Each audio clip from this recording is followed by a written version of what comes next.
Okay, greetings, brothers and sisters. This is going to be an odd video. This is Monday, February 3rd. I had a headache. I'm going through this. Not going through, but I had the good fortune to do this gathering for my meditation thing that I do, Sajmark meditation, gratefulness meditation.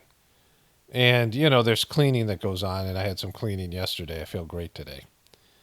And this video I was going to complete yesterday, and there's a lot of things going on with it. Like I've already done some introductions, and at the end of it, I'm going to put something a post I put up yesterday on Gratefulness Meditation, some of the Journey series. That's just for people who are interested in the gathering itself. But I wanted to do this introduction, and I wanted to frame the year in chaos. The year of chaos with this Luka Doncic and Anthony Davis trade. So late Saturday night, I guess it was announced that this epic trade, there's been no trade like this in NBA history. People are talking about this, no trade like this in sports history, where one of the top three players was traded for a top 10 player.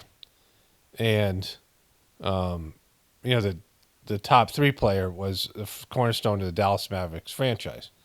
And it sent the media into chaos. And I woke up this morning and I looked at the ESPN stuff, and that's all they're talking about. They've been talking about this nonstop. And so the first part, there's a year of the chaos, right? This is the epitome of chaos, things that nobody thought would ever happen. It wasn't even something that was on the table, that they would trade Luka Doncic or that the Lakers would trade Anthony Davis. Like these things weren't there for people. And so there's that. But the first thing I want to say is that they'll be talking about this for weeks and even years, right? This will be the big event in the NBA and in the sports world. I mean, it's Super Bowl week. They're covering it nonstop. And how much can you say about this, right? Because what the Dallas Mavericks have said was that this guy's a piece of shit. We don't want to give him $350 million. Like that's so the way that the NBA works. They have this thing called the Supermax, which is where a player can make more than any other. That's like 10 players in the league get a Supermax because you have to reach certain criteria. Like you have to be in the top five of players for, in Luka's case, 5 years in a row. And so since coming into the league from, he grew up as a basketball player. His dad was a player, and he grew up and he played professional basketball in France and Spain when he was 16 years old. He comes from Slovenia, and he, was the best player, like on the team, and then one best player of the league. And then came into the NBA, was an immediate star. And he's really, fat, kind of overweight, not fat, but overweight, chubby, and not that athletic. And yet his skill level and his ability to make clutch plays and, competitive fire have made him into one of the top players. And because of that, of reaching these various goals, goals that like he's on the same level as Michael Jordan in the playoffs. Like he averaged more points in the playoffs than anybody else but Michael Jordan. Like these kind of things, right? Iconic figures. And they were in the NBA Finals last year with Kyrie Irving. But the guy comes into training camp every year out of shape. He came in at 260, and he's already, and he gets hurt a lot. But on top of that, he whines at the officials, and he's, done this numerous times. And I'm going to get into the conspiracy stuff with the Lakers too as well. But I'm just saying this is like the official story, that why they would trade this guy. And there was a game in the finals last year where he whined to the officials and took the team out of the game, like he lost the game. And there's this guy Brian Windhorst. He's a kind of an overweight guy himself that reports on LeBron James. He's an NBA guy in ESPN, and he said that he came out and he slammed Luka for doing this because Luka also did it when his team of his Olympic team, Slovenia, was playing Canada, and it was for Canada has Shai Gilgeous-Alexander, who was there was three players that could have won the MVP last year: Luka Doncic, Shai Gilgeous-Alexander, and Nikola Jokic, who won. And they're all not American. Like Shai Gilgeous-Alexander comes from Canada.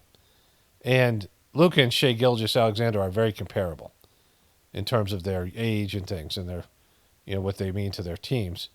And so Luka playing him against Canada, and it was whoever won got to go to the Olympics, and Luka just had an emotional meltdown, and he got thrown out of the game. And this guy Brian Windhorst went in on him for, you know, destroying his team's chances in the NBA Finals, and then destroying his country's chances in the Olympics from his he's always whining to the officials, and sometimes he doesn't run back on defense, and the other team's scoring while he's whining to the officials. And you can see it drives his coach and teammates nuts, right? Like he just lets his emotions get to him, and he just sometimes he just lets the whole game go because of this. And this guy Brian Whitter said that after he said that, there was the next game when Luka played well in the NBA Finals, they won that game, but it was already too late. The Celtics were already going to win the series. And he said all these fans called him all kinds of names, called the reporter all kinds of names. But he said none of the Mavericks teammates or none of the people in the organization came up to him and said shit to him, because he knew that they all knew this is a real problem for this guy, right? And so he's prima donna, and they decided that they didn't want to give this guy $360 million. The guy's losing over $100 million because the Lakers can't sign him to a supermax. Only the team that you're with can sign you to a supermax. And so this is a kind of decision. If Luka Doncic goes on and plays well for the Lakers, which of course he will, because the Lakers there's a rigging for the Lakers, which I'll get into, right? The players that the Lakers always seem to get. They always get one of the best players on their team because they're the number one franchise, them and the Celtics, but the Lakers, everyone talks about the Lakers constantly. They're like the Dallas Cowboys, and it's always rigged for them. They always get trades that seem to be like, why did that other team trade to them? Only if the NBA made them do it, right? Because having the star power, all the celebrities that come out and all the Lakers just have this sort of worldwide recognition. And they always get these top players because of it. They, in terms of the rigging of the NBA, in terms of the entertainment of the NBA, the Lakers having a good team in LA is imperative. And so they just got LeBron, which, how they get LeBron, how they got Kobe, and some of the players they've gotten with Kobe and these people. They got Anthony Davis, right? I mean, the Lakers constantly are getting, they drafted this guy Lonzo Ball at number 2. They had the number 2 draft pick a number of times. Like, how did they get the number 2 draft pick if they're in the playoffs, right? The rigging of the lottery system. Like, they get these high draft picks, and, they've failed on a lot of these draft picks, and they've traded guys away. They had the number 2 draft pick where they drafted various players who have now gone on to be better players outside the Lakers organization, because their organization has been shitty the last, whatever amount of years for player development and other things. But they always seem to get these good players. So there's that part of it, right? And that's whatever conspiracy. I'm not going to get into that because it's, it's not all that relevant. But, this guy, Luka Doncic, is a once-in-a-generational player who makes, crazy tough shots, and so it's hard to imagine trading this guy away. And for whatever reason the guy did it, the official story is they weren't going to give this piece of shit $360 million and trust that he would take his job seriously and hold the franchise hostage for the next 5 years to his whatever his character is or person he is, right? So that's whatever that is, right? But the first thing I want to talk about, the real thing I want to talk about here, is you won't see this kind of dissection and intense investigation and speculation and conspiracy theories thrown out there in any other mainstream media story, like a news story, right? The news stories, it's so chaotic out there, and I'm going to get into this Trump thing in a bit. Now, there's a video, for my next video, the one I'm going to start making today, the video after this video. I'm just going to start off with Trump, with the tariffs. Like, Canada has put out their own tariffs, and Trump saying Canada has treated us abusively. And, I'm looking at the sidebar of my channel. I'm looking at the video right now. There's a Forbes thing. So he talks for 10 minutes. He starts off by talking about they've just freed some hostages in Venezuela, and he's going to send Rubio down to fucking Panama to, because the Chinese have taken over Panama Canal, and he's not having it. And he talks about all this other shit. Then he's going to say Canada's been abusive to America. Now, he's bullying Canada right now, and the prices might go through the roof. There's all these things I have to say about that, right? And that's not even a story that's being covered. In my sidebar, it's all about Luka Doncic and these other things. And they're talking about in the news, these various things. But they don't, there's no intense news coverage like you're seeing with sports news, where they'll just, it'll be everywhere. Every podcast, these things. Like you don't see this even with like the drone thing or, the story might last for a week or two, but it's mixed in with other stories. And there's no intensive investigation. There's no, questioning. I mean, this thing, like these stories in sports that go on for weeks and months, and the level of intensity and the level of, you know, um, concentration on the story is so much more than you see with mainstream media. Like it's like completely fucked up. And like I said, I'll get into this thing with Trump in my next video. But this thing, is just a very telling. It's the year of the chaos thing. It represents, like an attitude from ownership, and the way that the NBA is now structured. You can't, there's limited to how much they can overpay. Like each there's salary caps, and they've got these drop dead penalties now, where franchises that were violating the salary cap and willing to pay the tax penalties can't do it anymore. And so a team is limited how much they can spend, like the NFL. If you give one player, half the money you have to spend, that means the rest of your team's going to suck, right? So it's a whole, thing that's structured. But it's just the kind of shit that's going on. This trade is just an indication of not only the year of chaos, but just, everything's just bigger and more sensationalistic. Not just the chaos aspect of it. It's just there's bombshell after bombshell until there's real shit that happens, and real shit's going to happen. Where people are like, I never thought that was going to happen. The air of unpredictability, which goes along with the chaos thing, but there's just so much more to that, right?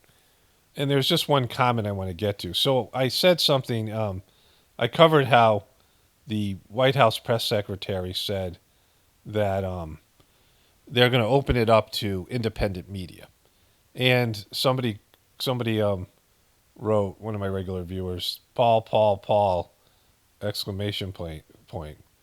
Paul with a lot of U's and a lot of L's. Please apply for a White House press pass. It would be epic. And then some emojis, thank you, and I'm grateful. That was a good comment. Not a bad. I'm not offended by the comment or upset by the comment. Anyway, it's not a bad comment. But, it's completely unrealistic, and it's not even an option. Like, it's just not an option. Because, one, I think people think I'm better than I am. The people who really like my videos, or think more of me than I'm not really, I mean, I'm good at this, so it makes it look like I'm better than I am. Like I'm good at talking, to myself basically. But I'm not socially, I'm not a person that would ask people questions. I'd be shitty at interviews. I'm not a journalist, and I certainly am going to move to Washington, D.C., right? You'd have to live in D.C., and they're going to handpick people. It's going to be right-wing people. Trump's going to handpick his people that are right-wing people that, love Trump, who are kind of alternative media, but they're right-wing shills for Trump. Like, that's what's going to be. That's what he's loading up on. He's not going to pick people that are going to say that he fucking faked his assassination attempt. But let's say they picked me and I was willing to do this. And I go in there and you ask one question, not every briefing. And I ask them a real question. The girl would just lie about it, right? Dismiss me like I'm some crazy conspiracy theorist because they do that same thing, Trump and his people. And so, the girl's a trained liar. And that's why I don't do interviews. I don't like to have conversation with people who lie to me. Like, I just don't do it. I'll ask a person a question, and only if, like, I have to, because I just don't want to know. Like, if it's, personal stuff, family members, whatever it might be. But I ask people questions, and if they lie, and you're in a situation where I know they're lying, and they know that I know they're lying, but I can't prove it, like, that just sucks. Like, that, I'm done with the conversation. I'm done with the person. Like, I just can't live like that, right? Like, I'm asking you a question, and you have the opportunity to tell me the truth. And if I know you're lying, which I invariably do, and, one of my children once said to me, you can't prove that I'm lying. I'm like, well, you're a worthless piece of shit. you're going to go that route because, like, our thing's going to be done then. Like, what can I do then as a parent or as a person? If you're going to lie to me and know that I know you're lying and you're going to leave it on me to prove you're lying, like, what? I mean, it's just like, is that what you're going to do? Like, is that, like, that's worse than the lie itself, like that attitude. I can understand people lying for embarrassment, some reason, but there are times where you've done something wrong and you have to come clean. And the other person's, asking about this and you just won't do it. Like, you just won't tell the truth. And that's what all these people do. Everybody knows they're lying, but they lie anyway. And if they might get fact checked and caught and whatever. But as long as they don't admit to it, like admitting to it, like the consequences then come to them. But if they don't admit to it, they don't, at least in terms of the material world. And so, like, that's just, it's no way to live. And I can't respect anybody that does that. I can't have a relationship with people that do that. And so if I was doing this job, I'd have to come up with one question you get to ask. And for what? Like, sitting around, I don't give a shit what they have to say. Like, I mock what they have to say, right? I'm not trying to, get them to admit to shit. They're not going to admit to anything because they don't. These press secretaries and the politicians, they spend their life constructing, statements and things to, minimize the damage when they fucked up or whatever. And it's all based in illusion and lies and deception and things. And so I'm not, that's why I'm not going. I would never go to D.C. Like, it's just, I do this job well. Like, I wouldn't do that job. That's why, like I say, I don't do interviews. I don't interview people, and I would suck at it. But then, if I interview people and they say something and I'm like, this person's lying, then what do I do with that? Oh, you lie, you're a liar, you piece of shit. Like, what do you do? Like, what, in terms of like social etiquette and things. And then I'm like, well, if you just lie to me, then you're going to lie. You're just, everything's going to be a lie. Why am I asking you questions? I don't want to be lied to, right? I don't want to, give you an opportunity to spread your, filthy lies on my program or whatever it is, right? That's why I don't debate people either, because I don't, like, I don't want to listen to the people lie or just get things wrong. Like, I don't like to listen to people who just don't get things, that are just making up shit. I mean, I mock this stuff on mainstream media, but there's lots of channels out there where people just get things wrong. People send me stuff, and I'm like, well, this sucks. Like, you guys think this is good? It sucks. This person's analysis sucks. Even if they're not lying and they're not shilling, they just don't get it. They suck at their job, right? I don't like sucky content. People have been trained that watching some like Perry Mason show and all these type of shows, Law and Order, where some guy goes on a stand, and the guy's on the stand and they crack the witness, and the guy goes, "Okay, I'll your psychological torture and your crazy good questions have broken me, and I'm just going to admit to everything," right? Where the person admits to the supervillain and the person admits to what they're doing, and that never happens, right? In an interview, where the questioner asks a person and they admit to doing wrong. I mean, the Alec Baldwin interview, which there wasn't a gotcha interview, Alec Baldwin just imploded himself, like that interview after the shooting. Sarah Palin interview with Katie Couric. Like, how many interviews are out there where the person themselves says something incriminating or implodes or just admits to shit? It almost never happens, right? This idea that, at the end of a show or end of a movie, the truth comes out and then justice is given. That shit just doesn't happen in real life, right? Like, even if a person admits to stuff, they can end up walking it back. And, there's all kinds of ways that people can use the legal system to their advantage, or, just the media and all these things. Like, there's no real justice out there. There's no real truth. Like, that's why, I have a different point of view here, right? Like, that's what I do here, because I'm not, this is me just saying things that I think are happening or speculating on, or, sometimes I offer proof, but proof means nothing in the modern day media cycles or whatever it is. Like, people just come up with, various other lies or alternative facts or whatever they do. And it's all a bunch of weasels just, deceiving other people and looking out for themselves and, all of it. And that's why the system's imploding. Like, there's no truth. People don't feel bad. If the person's lying and they know they're lying, the person, like, isn't seeking truth. Like, some part of you just wants to tell the truth. Like, if you're a truther, like, some part of you just wants to say the truth. There's times, you can't do that because the person can't handle it. Like my mom when she was dying, like I didn't tell her like the big event, and 2001 was an inside job because like what is she going to do with that, right? She's 90 years old or whatever, 85 years old or something. I wish we'd have conversations, and I'm like, she doesn't need to know that. She doesn't need to. My mom's a worrier, or she was a worrier. So you just like people in your life, your kids and things. You can't just you can't tell them the truth about life. They get depressed, right? Like you can't like unload the truth about what life's going to be like for them and the system. Like you can prepare them, but you got to do it in a way where they don't like just lose hope and just I mean, they have to have some sort of like, even if it's hope is, hope can be a good thing, even if it's hopium, if it keeps you going a little bit, right?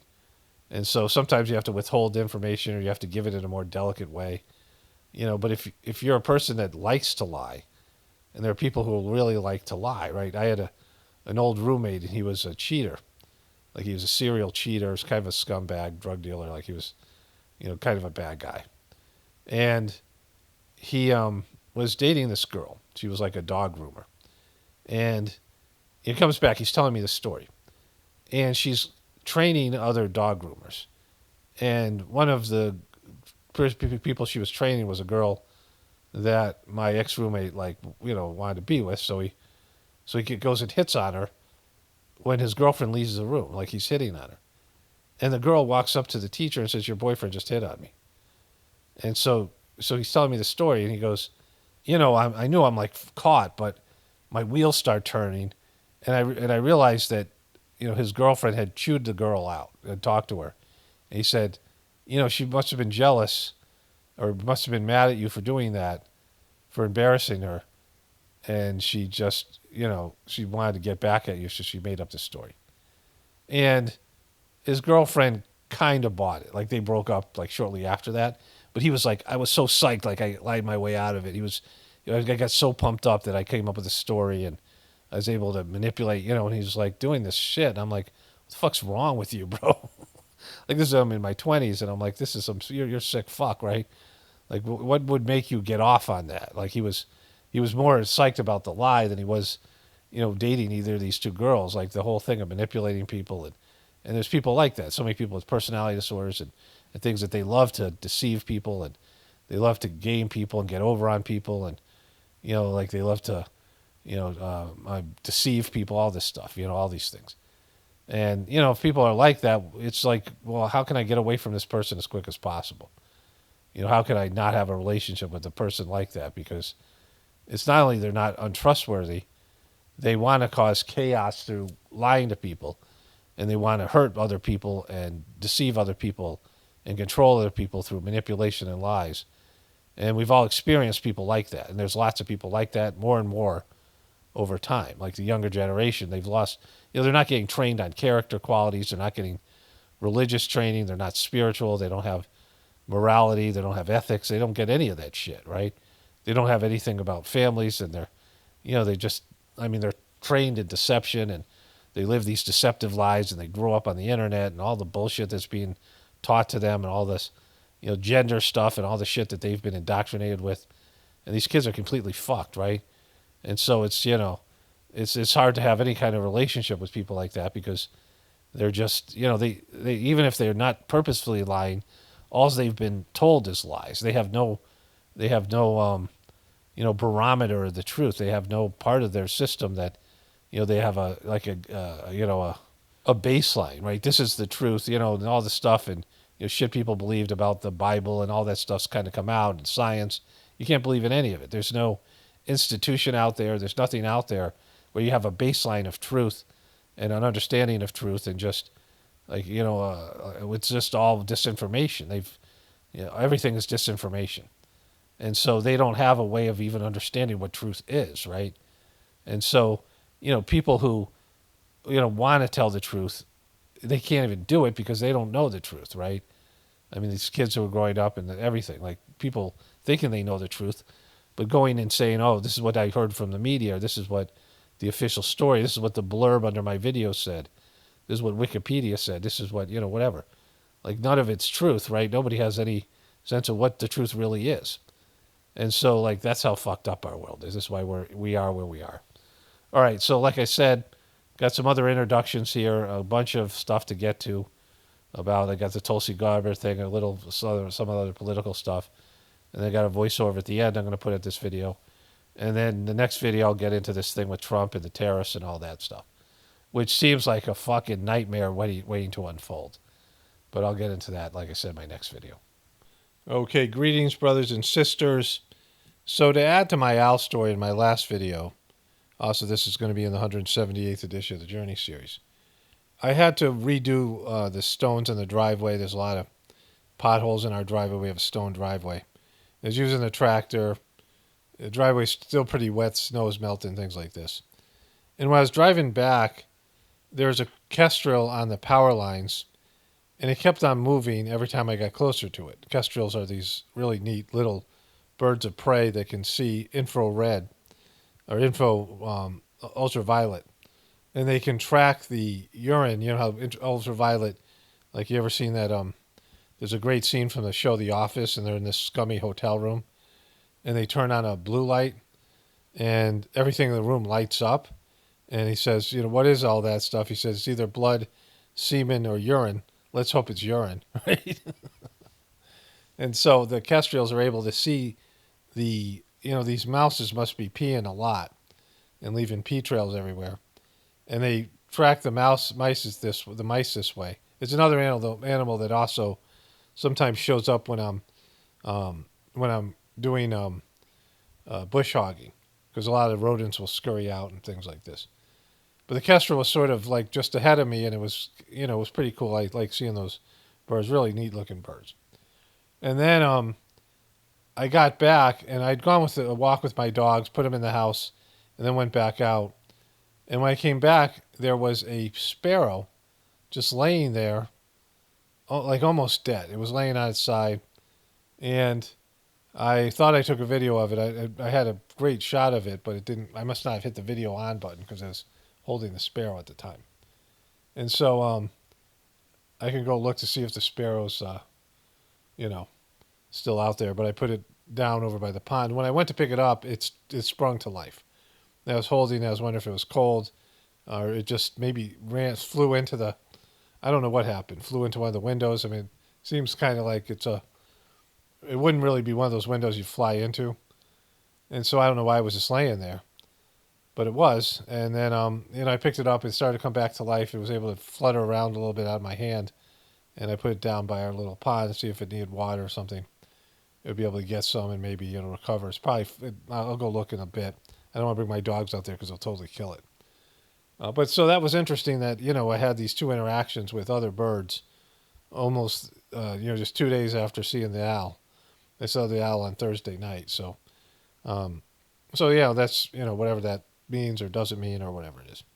I had a kind of a bad migraine yesterday to start the gathering, which is very typical of something that I'd go through cleaning or whatever. And the first two sittings have started, so I'm just feeling like the way the world is going and the way that meditations have been getting better lately. There'll be again, I'll cover this on my other channel. I guess I'll put the video clips in here in this video too, the audio clips. So I'll be covering it here. This video won't be up till after the gathering though. But I'll talk a little bit about my experiences. What I mean by here is in the Journey series. This is going to go in both places. And so, but I'll cover that stuff in the Journey series. There'll be me talking about the gathering in the on the Gratefullness meditation channel. But anyways, that's it for now. I'll cover more things tomorrow. Okay, so I want to talk about the Skynet from Terminator. The AI that takes over the world in Terminator movie series universe, and the Stargate AI announced by Trump, which was highly suspicious. I asked Gemini, no Stargate. I asked, is Stargate actually Skynet? And so Gemini AI is now emailing me after our exchange. I got 2 emails. I didn't read them, but they're there. Whatever. No, Stargate is not Skynet. Stargate AI, real world project, is a massive AI infrastructure project by OpenAI claiming to advance AI research and development, focused primarily on developing and deploying advanced AI models for various purposes. Still under development, and the goal current state still under goal of pushing the boundaries of AI capabilities. Skynet, a fictional AI sentient artificial system from Terminator franchise, key features self-aware, develops its own consciousness, and ultimately becomes hostile towards humanity. Purpose primarily a plot device in the Terminator films, exploring themes of AI sentience, the dangers of unchecked technology advancement, and the potential in the machine rebellion. Key differences. Purpose. Stargate AI aims to advance for beneficial purposes through potential risks are acknowledged, while Skynet is a malevolent AI with a goal of human destruction. Current state. Stargate AI is a real-world project still in its early stages, and Skynet is a fictional concept. Sentience. Stargate AI does not exhibit any signs of sentience or self-awareness, while Skynet is a sentient and self-aware AI. Important notice, while Stargate AI is not Skynet, it's crucial to approach the development of advanced AI with caution and consider the potential long-term consequences. Responsible AI development requires careful consideration of ethical implications, safety measures, and mechanisms for control. And then there's a disclaimer. And so what I wanted to say about this is, they have been doing this for a long time now. I don't know, 5 years, maybe even longer. Why would they name it that, right? Because immediately people in the truth community are going to pick up on it. Like you're already rolling something out that people have a suspicion about, which is AI technology. You're already rolling it out, and to people in your group of supporters, Trump supporters, and people in the truth community, they're suspicious of it. Everyone's, they have various levels, even someone like Elon Musk, right? You got the Trump factor, but if this was Joe Biden rolling this out, people would be flipping out, right? I mean, a lot more people would be flipping out just because of the similarities in the name. When you roll something like this out, why would you name it something similar to something everybody knows about? Like, people have all seen at least one or two of the Terminator movies, and there's so many of them. And so, like, Skynet is just a thing, right? Like, people say, "Oh, this is going to be Skynet," right? That's something that people say when we're talking about AI. There's an impression people have that AI is going to go rogue and go, take over or whatever it is, right? So why name it something similar? They do that on purpose. Like, they have been doing this, like I said, at least the last 5 years, very obviously. And maybe they were building up to this, creating these narratives in the first place because they want to trigger people in the truth community. Like, there's times that they give you something and you think you know something, or you see something, or you see through it, and they're just baiting you. They're constantly baiting people in the truth community to react for whatever reason. People in the truth community are like, "Aha, we caught you." Well, they just gave it up, right? They just did this. They made the comparison themselves. Like, they, either they're completely oblivious and don't have any kind of pop culture reference, or aren't aware of the truth community. And we know that isn't true because Trump's team has, catered a relationship and has worked to establish, a support from the truth community. I mean, for years now. They've said things. He said, they're using the term deep state. They know about deep state, but they don't know about Skynet and people's fear of AI. Elon Musk has talked about how AI is, potentially going to ruin everything, right? So, like, they know it. They know. Like, if Trump doesn't know, the people who are rolling this out, they have to come up with a name for it, right? Well, let's name it something that don't, it sounds like, if you can't remember Skynet, you might call it Stargate, right? And why Stargate? Like, it has nothing to do with space. This is not fucking NASA, right? So why Stargate? Why do you call this thing Stargate? It has nothing to do with that, right? It has zero to do with space. Right now, it's going to be a huge database so they can use all the information that they've collected from all these various platforms and dump it into one AI program that's so massive it needs these buildings are so massive they need 100,000 employees in their own power plants they've built in Texas just to power this thing. And then it's supposed to be about how it's going to diagnose people with cancer, early onset cancer, and then prescribe some mRNA vaccine, personal vaccine just for you, right? The cancer that only the AI can detect. So these are the things that they rolled out. It's going to be massive data. It's going to comb through massive data. It's going to be analyzing people's healthcare issues across the board. One doctor treated one patient in Nebraska will find out what they're doing in St. Louis or something, wherever it is, right? So that they can learn from each other, learn from patients and whatever's working or not. Things like that. That's what they describe. That's not Stargate. That has nothing to do with any of that shit, right? That's spying on fucking people. It's taking more of your data and more analyzing your data and more of this bogus whole healthcare shit that they've already, so, which is also going to trigger people. I mean, Trump knows about this because Trump went out and gave a speech and said, why are you guys so against the vax, right? Like he said this in various speeches. He said, the vax was wonderful. You guys shouldn't worry about the vax. He said this to people, and right-wing people who are clearly, they're Trump supporters who don't always believe what Trump says, or even though that they don't doubt him, they still don't go along with it, right? The Republicans were much more vaccine hesitant, and Trumpers were, even though said he was the father of this thing, and it was Operation Warp Speed. And so he has tried to persuade those people not to take that stance because it's his thing. And he feels like, he's tied to it. So they knew by coming out and saying those fucking things, right? There were Trump supporters and people, and quite a number of them, especially after the COVID debacle. At one hand, Biden's pardoning Fauci, and there's this whole, anti-governmental. I mean, Trump is disconnecting himself from the World Health Organization, America. On one hand, he's doing that. On the other hand, they're talking about these vaccines being produced by artificial intelligence, right? So like the two things they just don't make sense to do those things. Like you would know that that's going to trigger people. People are triggered by AI. They're triggered by healthcare. They're triggered by being spied on. And they rolled all that shit out together with a couple, like 3 nerds and Trump. And Trump saying this is going to be the biggest thing of all time. He says it's not 500 billion, which they were saying, but it's $6 or $7 trillion being dumped into this thing by private entities. And he just met with Bill fucking Gates, right? And so these are all red flags, right? These are all things. Maybe he gets away with some of it more than, certainly he's going to get away with more of this if Biden was doing it. This group of people, the Trumpers. But they purposely do things to trigger you. Like I can see that they're trying to create a response. It's like baiting you into something.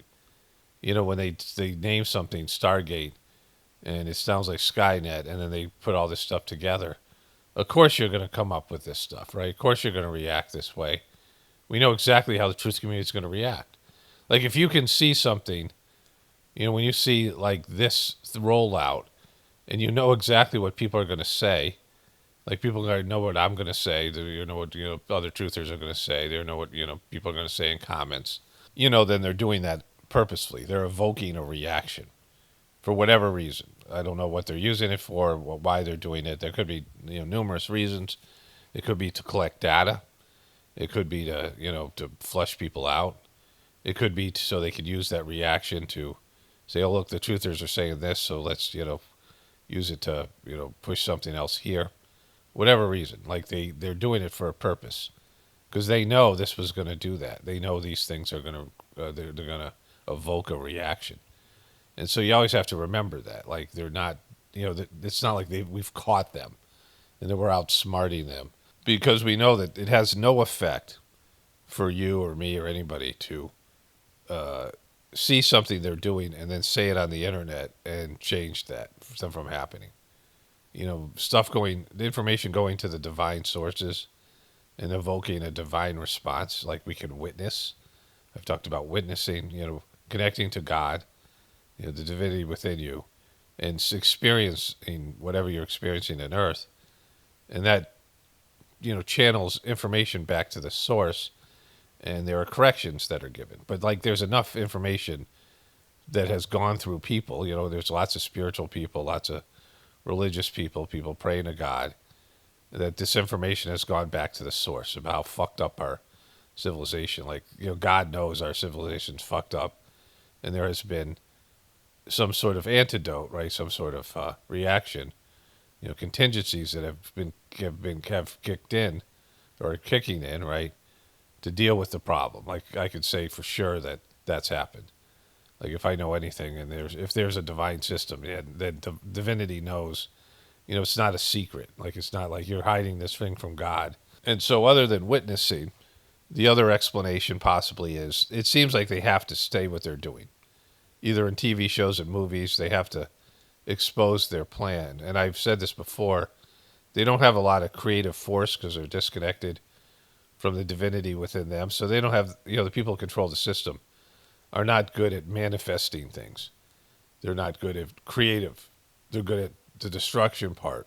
But even then, they're not, there's creation, there's preservation, and there's destruction.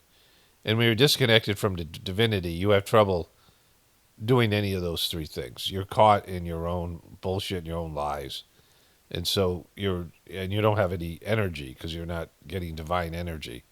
And your internal spiritual system is frozen up with, grossness and egoism. When we manifest things, we have these spiritual points. We have these spiritual, power centers.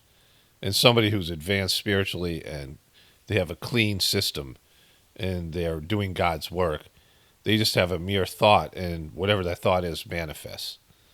And that's like people who pray, who are in that state, they get the information, like at a deeper level to God, right? People who are more highly advanced, their prayers are more significant, and they know how to pray, and they know what to pray about because they're not, praying for their own egotistical wishes. They're praying, just in a sense of bringing God's attention to something, and God will regulate whatever has to be regulated. So they're going to pray on a different level, not with some expectation like they're going to God with a wish list, going to Santa Claus with a wish list. They pray in a different way, right? So, someone on a higher level of existence who has these spiritual points open, these power centers like the third eye and things like this. And so those people can manifest things on a different level. And then you have people who are good at manifesting things in terms of inventions. They have a powerful will force. They have a drive, and they're backed by divinity.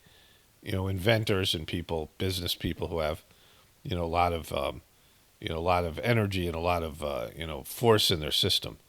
And they can force, through manifestation of ideas and plans and things, right? Some people are just good at getting things done. Like you see these famous people who are good businessmen and people.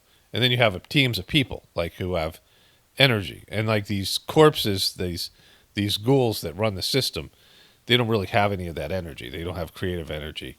They're not visionaries, right? They're following a plan that has been laid out to them by their evil, ancestors, right? This is generational stuff that's been, perpetrated here. And so they lose the ability to manifest things. So they need the collective. They need everybody's ability to manifest things. Like if you want to go to war, you have to scare the shit out of people. You got to anger them, and you got to make them want to go to war, right? And without their participation, they're not going to want to go send their kids to die, right? There has to be some, they attacked us. We got to get revenge. We need payback, right? So they have to do these bullshit false flaggy type of things where they have some, event that happens and it riles up the American people. So the American people are ready to go and get some payback, and they'll send their kids to die for that, right? But they have to con you into believing that you're being under attack, and these patriots that are going to right the wrongs of these people who have victimized us, right? So this is, how they get wars going. Because if they come out and say, there's a bunch of nice people over there and they have a government that won't cooperate, we want to steal their resources because, we're getting low. So and there's other political considerations. So go send your kids to die for this. And, these corporations want to make trillions, and, your kids' lives don't mean shit to us. So why don't you do that? You would never do that, right? You'd be like, I'm not going to go die for that. Like, that doesn't make any sense. So they have to create these, illusions, right? So, there's always these considerations about this kind of thing. That why are they provoking a reaction in you? This Stargate thing is just an example, but they're always provoking reactions in truthers, whether it be the drones, and not just truthers, just all the people who no longer buy the media's bullshit that's covering the government's bullshit, right? They don't trust the government, they don't trust the media. And so everybody's going to have their own interpretation. All those people who don't trust the government and media, you're going to have these, these ways of categorizing things, and you're going to have your own templates of how you consider these things. So Skynet, Stargate, that's Skynet, right? That's what's going to happen, and you go into the Terminator, theology, right? So that's how people, are worked, because they want to see how you're going to react to things. And that's one of the, they're gathering data. They're going to see the way that this new group of people, the truthers, that spans a lot of people who just don't trust the government, and how you're going to view things, right? Patrick Mahomes and the Chiefs getting calls, right? Like how are you going to deal? How are you going to react? How's it going to change your buying or participation in like the Super Bowl and your society? Like if you question the outcome of these games now because of the way that the Chiefs keep on winning, like that's a new thing that's been cultivated over the past 4 years. There's been these times where you've seen the Chiefs be given call after call, and everybody, like Bill Burr was talking about this with Rich Eisen. Rich Eisen's like the sort of main football announcer guy. He works for the NFL Network, right? And and they were talking about how this is kind of, Bill Barr says it's not rigged, it's being massaged. Bill Burr, I'm sorry, not Bill Barr, the comedian, but it came up on my feed the other day, right? When they're talking about it, like mainstream people, Pat McAfee's talking about it. And so why is that? Like, why are they purposely showing that the Chiefs are getting an advantage because of the Taylor Swift factor, and the ratings will be better, and everyone wants to see the Chiefs, and this is Patrick Mahomes stuff, right? Why are they tilting the scale so much that people are starting to call bullshit? Like lots of people, the whole internet's upset. Like there was just these call after call. I mean, the first time it happened was in a playoff game with the Bengals that was there was noted, and when I saw that they called roughing the passer, Pat McAfee was going. Patrick Mahomes was going out of bounds, and it was very like he totally flopped. But then later on, it came out that there was a massive hold by an offensive lineman. The guy was right there to call it, and he didn't. And so that caused a field goal to be kicked that wouldn't have been kicked, and then the Chiefs beat the Bengals, who they couldn't had been able to beat in the last 3 meetings or whatever. And then there was just these series of games that were just similar to that. And this year, the Chiefs won a number of close games where there are things that happened that should have been that were clearly the refs missing calls and calls going in their way and all these other things, right? To where if they win the Super Bowl, people would be like, that sucks. Like, that's just, why are we bothering to watch? This is WWE. Like, we don't want to. And then there's this hatred that grows for the Chiefs, right? It's like the opposite. We want to see them lose, and then people are tuning in, whatever. It's like with anybody but Duke. Like there's people who want to root for a team, and then there's people who want to root for a team to lose. People rooting for Tom Brady to lose. Like the more success you have, the more people like, I wish that guy would fucking lose. Whatever it is. I wish that team would just fucking lose, and then they tie into that.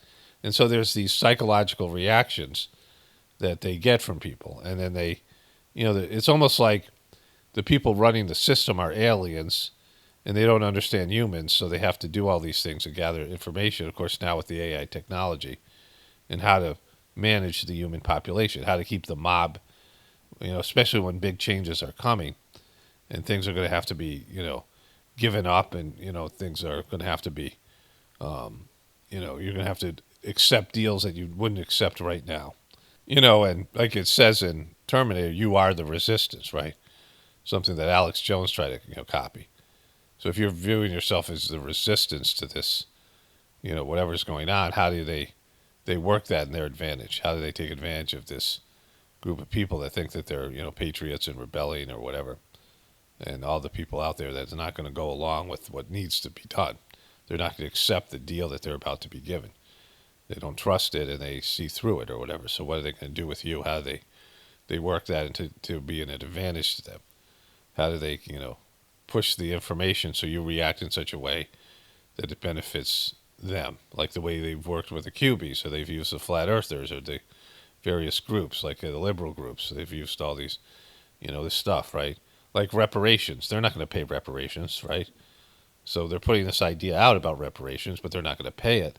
So why are they doing that? Like why would they float something like that out that's going to get a bunch of people to, going to get African American, former slaves, people with slavery in their ancestry, to believe that they're going to get some payday when they're not, and then the other people are going to react. The people are going to have to pay that out who don't want to be a part of that, right? So, the white people who don't have anything to do with slavery, and then poor white people who are suffering themselves, and they're going to react like in some way, a hostile way to this idea, right? So there's all these things that they do.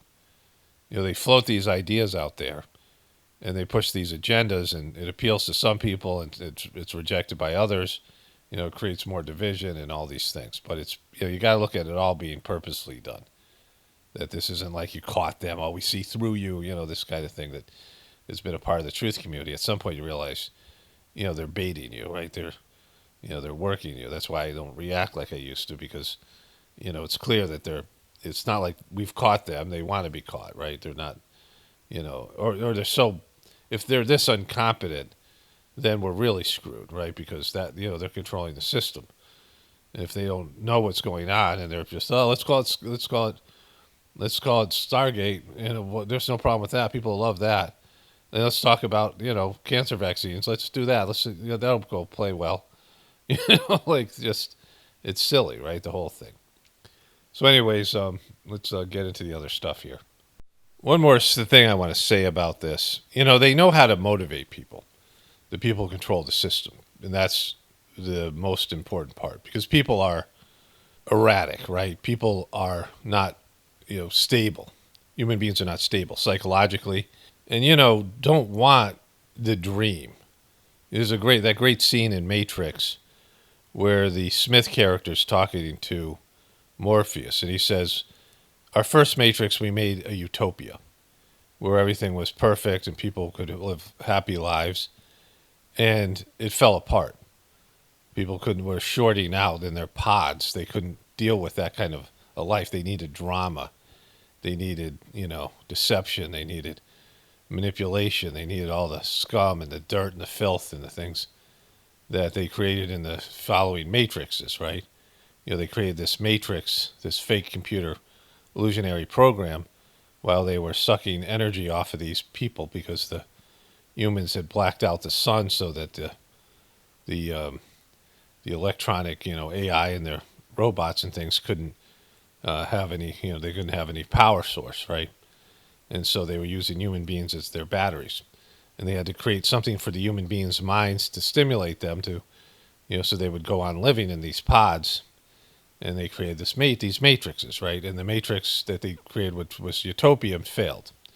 And we know that. Like, people want a lot of drama and a lot of bullshit and a lot of things like this. People generate that. We've created this world, all of it.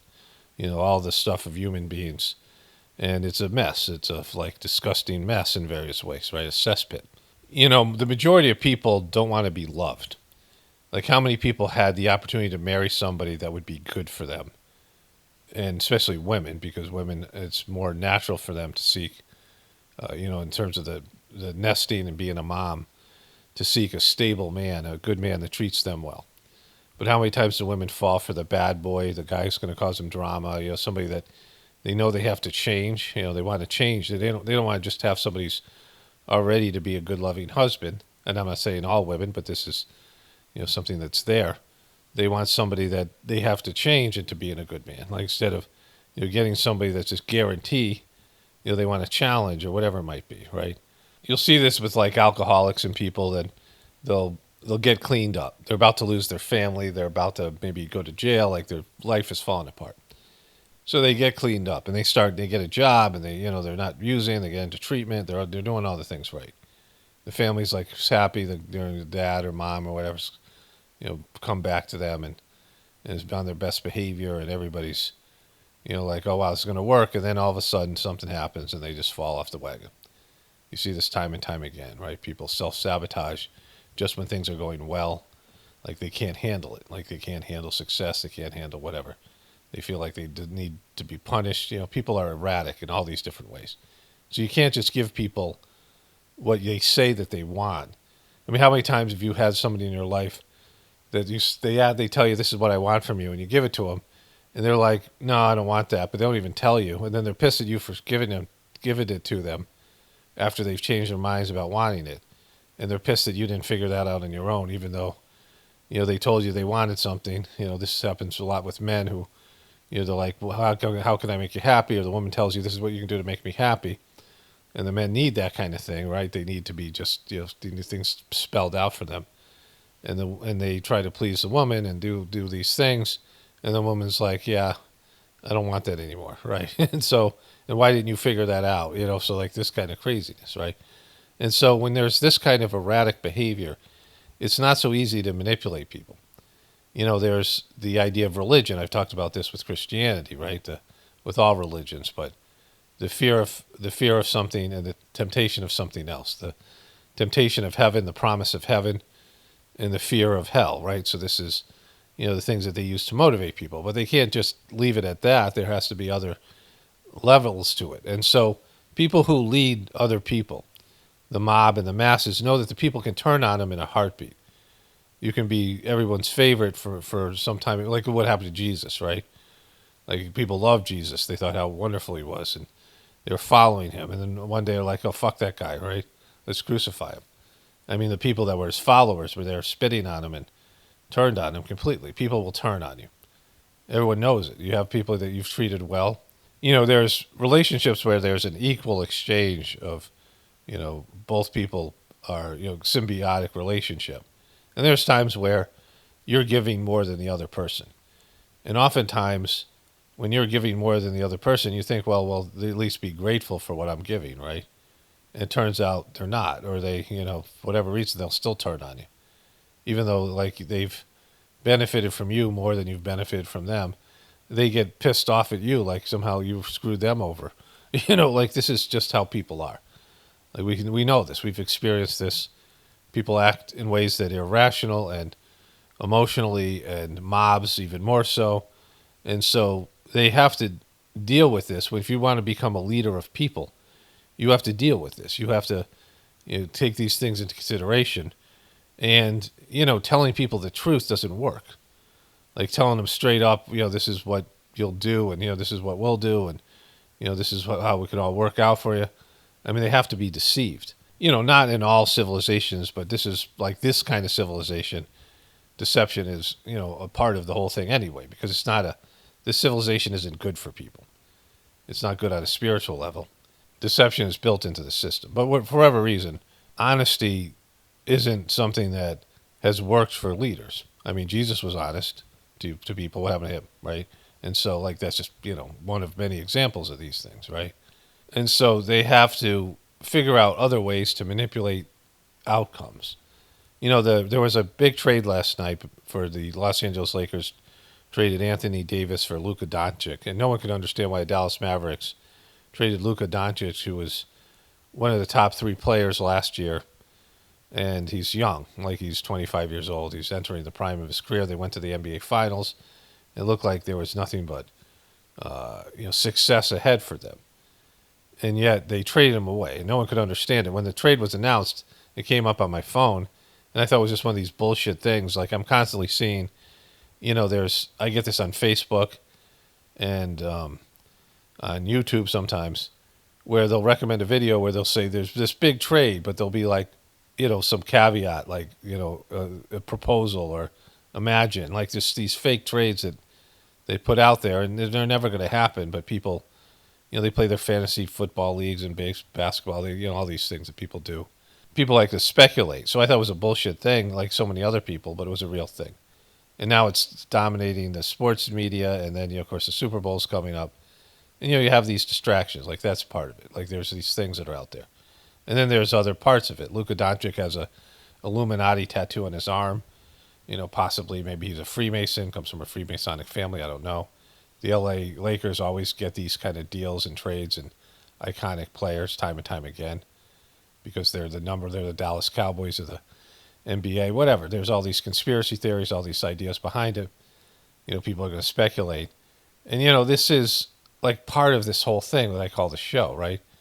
And they're good at, whoever controls the system is good at keeping people subdued, keeping people in a controlled situation, finding ways to motivate and control people.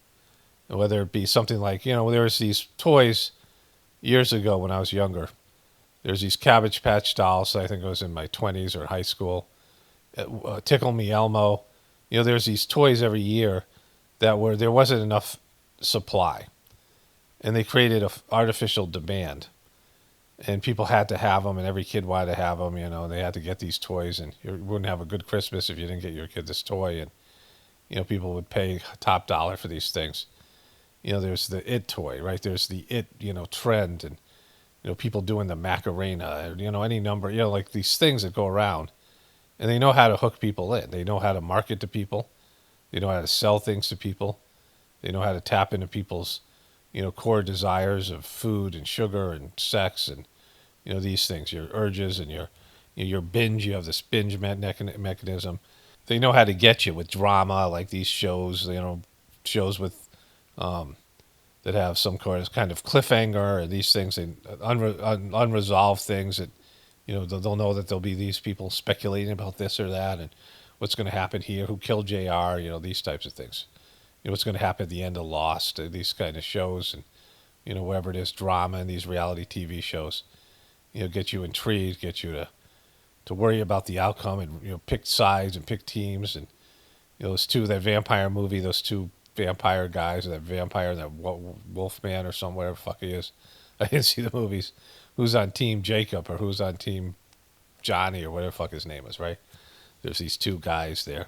I'm on team this guy. I'm on team that. This whole thing, the political stuff, the, buying into Trump's bullshit, all the stuff that they do. They know how to get people. They know how to work them. Trump is a master at, getting people either love him or hate him, and that's great for him to be a polarizing figure. It's all there, and it's just it's a matrix. It's just a big, show, a psychological operation to keep people in check and to motivate them this way or that way. And so everything that they do now in terms of the truth community is a known entity.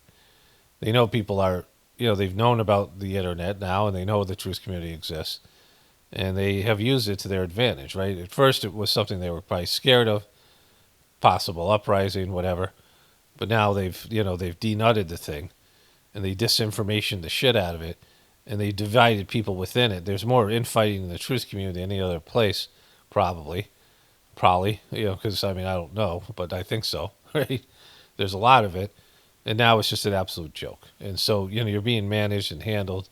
That's why I just don't, I don't buy into this stuff, because I know that there's nothing that's going to happen. There's no changing. There's no stopping the system from collapsing.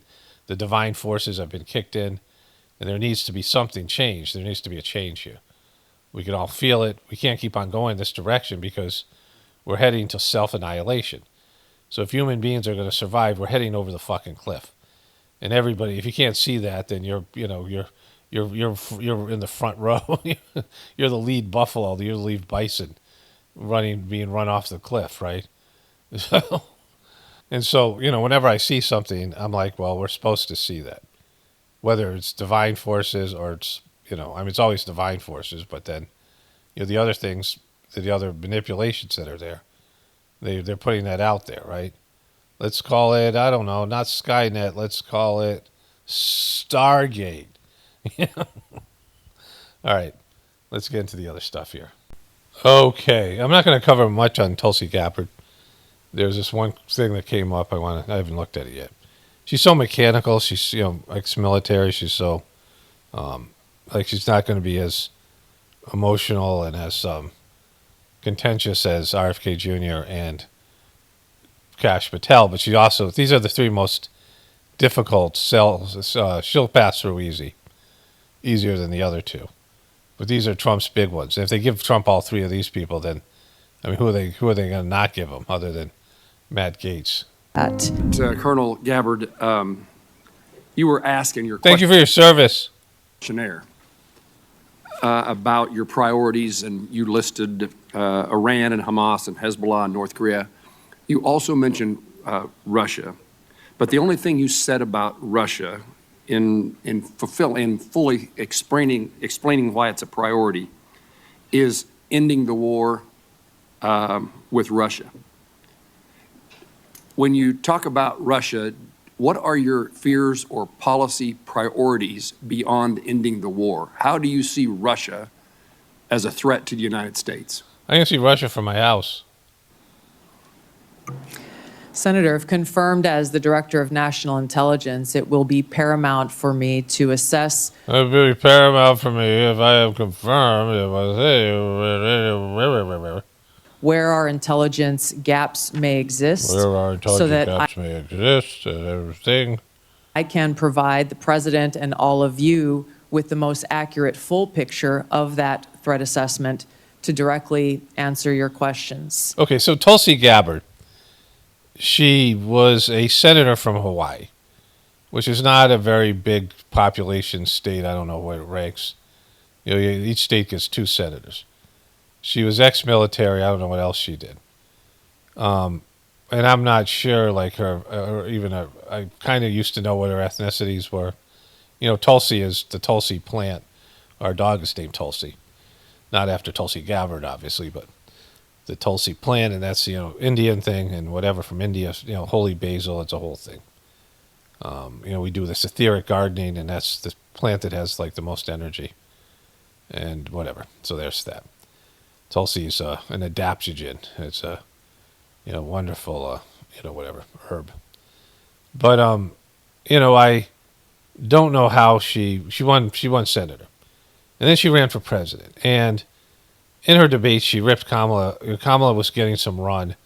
They were promoting Kamala. She just disliked Kamala and kind of destroyed her. And then she was kind of, didn't go anywhere with her candidacy. And then she kind of turned on the Biden administration and became kind of an icon of the truth movement. And then ended up supporting Trump, which is, a bullshit thing to do on her part. But it was good politically. It's good for her career. And she hasn't really done anything since being senator, as far as I know, other than have, some social media presence and go and do interviews and be a former Democrat. She's the Liz Cheney of the Republican, of the Trumpers. She's turned on her people, the Democrats, and is, joined with Trump. And so because of her doing that, Trump is putting her in this position. Now, she is ex-military. But I don't, in terms of her qualifications, and I don't think any of these people are, I wouldn't say that Biden administration's appointees were better because they're Washington D insiders. But many of them worked in these industries, worked in these governmental components, and like in terms of national security. And she didn't, right? She was in the military, and now she's got this job because Trump's like, what do you want to do? Like, what like you're loyal to me, I'm going to give you a position, right? I think that it is a complex environment. Russia remains a strategic competitor. There are a number of concerns that have to do with their nuclear weapons, as well as how the decisions and policies that are being made by this body and by the president will impact our own national security, which is my foremost concern. I want to make certain that in no way does Russia get a pass in either your mind or your heart, or I'm going to give Russia a fucking pass. It would be great if you said that. In any policy recommendation you would make or not make. Senator, I'm offended by the question because my sole focus, commitment, and responsibility is about our own nation, our own security, and the interests of the American people. In carrying out the responsibilities of the Director of National Intelligence, if confirmed, no country, group, or individual will get a pass. In my fulfilling that I'm offended by the question.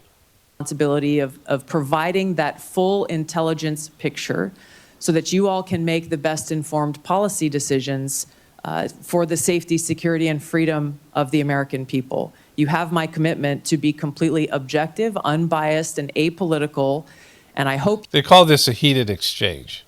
You understand my commitment to our country's interest. I absolutely do. Thank you for your service.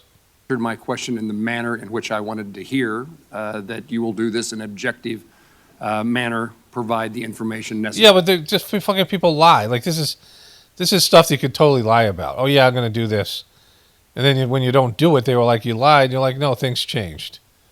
I wasn't going to do it when I was answering the questions, but then I did do it later on when I had to because Trump told me to, or whatever the fuck it is, right? Like this whole thing is just so performative and stupid. But she's so, she's more polished in her responses. Like she's more of a robot, like just the way that she does these responses. But she should more easily pass through because she's the three people of the three people, she's the least controversial. And the one they don't want, it was RFK Jr. If he passes through, then really they've given Trump everything he wants. Or maybe even he doesn't even want RFK. Maybe they're just saddling him with him. But anyways, these were these hearings. I want to move on to other things here. How NFL refs got off scot-free after controversial calls that benefited the Chiefs. So these are two examples of what I was talking about earlier. This guy seems to be the guy. Everybody's gotten the crosshairs, but clearly it's so many games that if they have different refs in every game. It isn't one ref or one team crew of refs. It's obviously, purposely being done. So then there was this. This is great. It just shows you how we can see a little bit of glitchy here. There's some things here that are making it, you see around him, the space fabric is kind of messed up like at different places. But, it shows you what they can do. I mean, this is probably just some amateur video put out there. Time for some alterations. One of my viewers sent me this from Instagram. So this is shocking that our phones are doing that we had no idea it was doing, and it's doing it as we speak, literally as I'm recording this video. It is doing it. Yours is doing it too. It is shocking. Optogenetics. Do you know what this is? It's a biological technique to control the activity of neurons or other cell types with light. Now watch this. So this guy has a special camera that can film. It's a night vision camera. And this woman's on her phone. This is the name of the camera, by the way. And our phones, this isn't like a hidden secret. They give off infrared, at least the new ones, flash infrared light consistently, constantly at your face. And it's like mapping your face, or it's, the official reason is that it's so that your phone will adjust the brightness. If you're not looking at it, it'll just turn the brightness down, save battery or whatever. But he goes into a public street in a moment and he starts filming. Now, optogenetics is the manipulation, modification, and control of your cells and neurons with light. So here's a guy in public, and there you can see the light going off. Optogenetics is a AI review. This is, again, I'm getting the AI review stuff. Optogenetics is a technique that uses light to control activity of cells in living tissues. It combined with genetic engineering and optics to induce light-sensitive proteins into cells, allowing research to activate or inhibit them with light. Genetically modified cells, researchers introduce light-sensitive proteins into targeted cells using gene therapy. Deliver light, researchers use light delivery devices to shine light on the cells. Observe and control, researchers can observe and control the activity of the cells using light. Anything that they're doing that you don't know that they're doing, like that you don't see the light emitting from your phone, immediately you're going to be like, why the fuck are they doing that, right? Because that's the level of trust we have with the powers that be.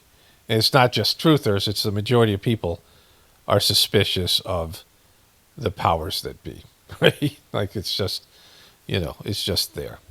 And so, it's just another thing that you got to like, now they're doing that to us. It may or may not be true what this guy is saying, but they are flashing these infrared lights. Infrared usually has a good effect. People are using infrared for healing. I knew about this years ago, using infrared heat lamps to do various types of healing. Penetrate. It feels good in the, skin and whatever. Penetrates to deeper levels of skin. People have these like infrared, baths or saunas and things. Okay, like I said, this is kind of a weird video, mostly introduction stuff. I did a voiceover for my Basant Gathering Day 1. And, our meditation gathering. And I thought I would share it here. I don't know why, because it was yesterday, and I've done 6 voiceovers since then. So, it's just something I thought people might be interested in. And I'm just going to put it on the end of this video. And, it's going to be in the Journey series, and maybe people listen to it on the Gratefullness meditation. So it's just, it's just limited amount of audience that watches the Journey series, like 200 people. And then, I don't know how many members there are, but I put that in the memberships thing. And then there's also the stuff with Gratefullness meditation. I get 100 views or so on those videos, 150 maybe. And so I wanted to have this out there. I think there's important stuff in here that might be of interest to people. But anyways, I'm going to wrap this video up now, and I'm going to start working on this video this kind of looks like a two-part video, where I'm going to start off with the Trump, talking about tariffs and all this other shit, the chaos that he's bringing. It's kind of funny, but it's pretty fucked up too. But anyway, here's the audio. Okay, greetings, brothers and sisters. So I'm going to do update videos, 2 of them, I think, probably 3, maybe, I'm not sure, about the gathering, the Basant gathering. And, today is Sunday, February 2nd, 2025. So it's Lology's birthday. It's a little confusing to me. The Lology was born on the Basant day, which is the first day of spring. And so I believe he was born, well, let me just look this up. February 2nd, 1873. And so it's the first day of spring in India, which is a weird time. Their schedule is completely different. And really what they have is a rainy season and a dry season. And it's hot. In northern India it gets cold, so they have more of seasons there. In various places, that aren't. It's really hot there in the summer in all places. It's actually hotter in the north in the summer. But they do have some of kind of a winter. It gets down 40 or 50 degrees there, that kind of a winter. But anyways, Basant is a little tricky because I think they've shifted the date, and now it comes in January. I'm not sure the whole thing. I don't really need to look it up. But he was born on February 2nd, and there's been some years they didn't celebrate it on February 2nd. But his birthday was the first gathering I ever experienced, and it was significant to the Gratefullness meditation, which started, I believe, in 2023. It seems like much longer because it's only been 2 years. And so I thought maybe 2022, but it was 2023. It was right after Dodgy won that award, right? And so there was this gathering that they had, their Heartfulness gathering. And I hadn't really felt the transmission, and the settings weren't working on the app, and my practice sucked. And I found out all this stuff. I couldn't believe in Dodgy and the whole system and how corrupt it was, and he was acting anything like a spiritual person. He wasn't acting like a spiritual person at all. And, not in the way that Saj Marg would define a spiritual person. He was disrespecting his former master, getting into these scams, and just being stupid and bad at his job. It wasn't even like he was a bad master. He was a bad Abhyasi. And it was hard to believe in him and the system. And, all the things you guys probably know. But I was not going to quit as long as I was receiving transmission, because why should I suffer? Transmission is everything in the system. I'm dependent on this system in various ways. It's my, whatever, it's my thing. And so I didn't know what to do. And my practice wasn't good, and there wasn't any alternative. I didn't want to cut myself off from it. And other people reporting that they didn't feel like the transmission was happening. And that includes the Dodgy Truther who was there in India, and people heard about this, the thing from me. And so I was kind of lost. And then Dodgy gave this announcement saying he was going to cancel Charji's and Babaji's birthday and have only 2 gatherings a year, which went against all the things that had been said about gatherings in the past, went against all these whispers and the Brighter World messages. I did extensive videos about this. It was completely messed up, and I was like, this kind of is the final straw. And I was waiting for my wife to come home. She must have been working late or something, and to eat dinner. And I was sitting on the couch. I had already done my work, and I was watching, I don't know, sports or the news or something. And all of a sudden, this Basant, it's, Lology's birthday. And I felt this transmission coming, like just a powerful transmission. And it just flowed, and I was like, oh my God, this is amazing. I have not experienced this in years. It was like the old days, and it stood out because I hadn't had experienced it in so long. And it wasn't at a time where Dodgy was giving the sitting, so it wasn't connected to him or heartfulness at all. And it was coming directly from the source. So you guys all kind of remember that. So that was how gratefulness meditation was born. So that happened a couple of years ago. I'm going to eat lunch and I'm going to meditate. I have a headache, and it's reoccurring. I'm considering it cleaning on one aspect of it, but it's also I'm a little bit bogged down with the gathering. So I'm going to go eat and meditate, see if I feel better, because I got really low energy here. Okay, so I ate lunch and I meditated. The headache is mostly gone now, the pain part of it. It's part of the whole thing, so I'm going to get into this whole thing and explain it, at least in terms of what I'm going through. So the headaches, I started getting them when I turned 14, when I got a concussion, and I started getting these auras. And I know that my son, at least, I think a couple of my kids have gotten headaches like this. My dad had the aura. The aura is when you're in one of your eyes, it seems like there's lights flashing, and your vision is blurred. It sucks. And I would get the aura, and then about half an hour later, the pain would set in. So the aura, I wouldn't feel good.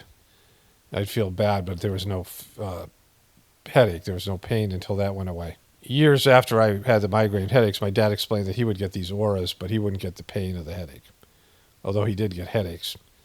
But for me, now I get the aura maybe once or twice, once every 2 years or once every year or something, very infrequently. But I get the same sort of a headache. The headaches moved around over the years. They used to be more debilitating.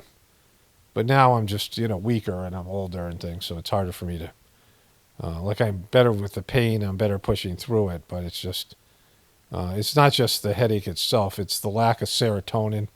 I took this Imitrex stuff that was a pharmaceutical drug that mimics serotonin, and it worked really well the first 2-3 times I took it, but then it just had side effects, and I still felt like shit, right? So it would maybe get rid of the pain, but I felt horrible, like depressed, like all those kind of things, right? So I really can't take medication.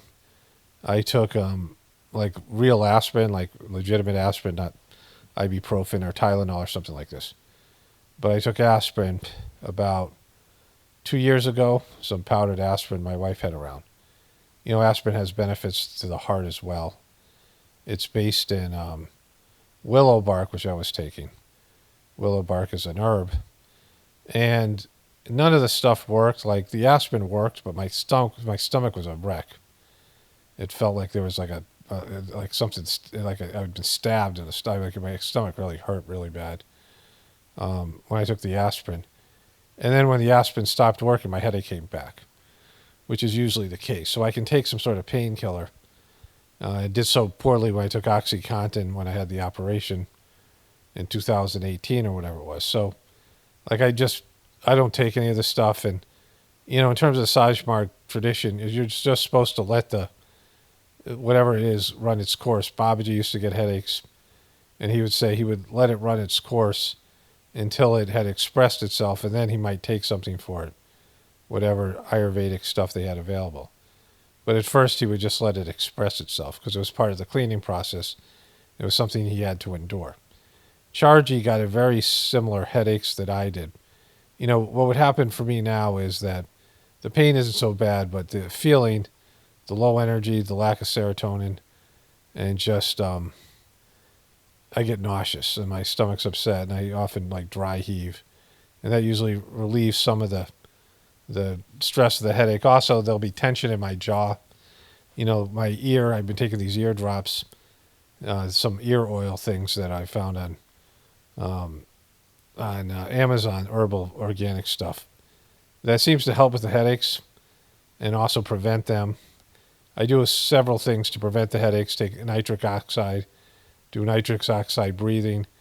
I will do exercise, get my heart rate up, because it also has to do with blood flow and things like this. And the nitric oxide breathing and the pills that I take seem to help.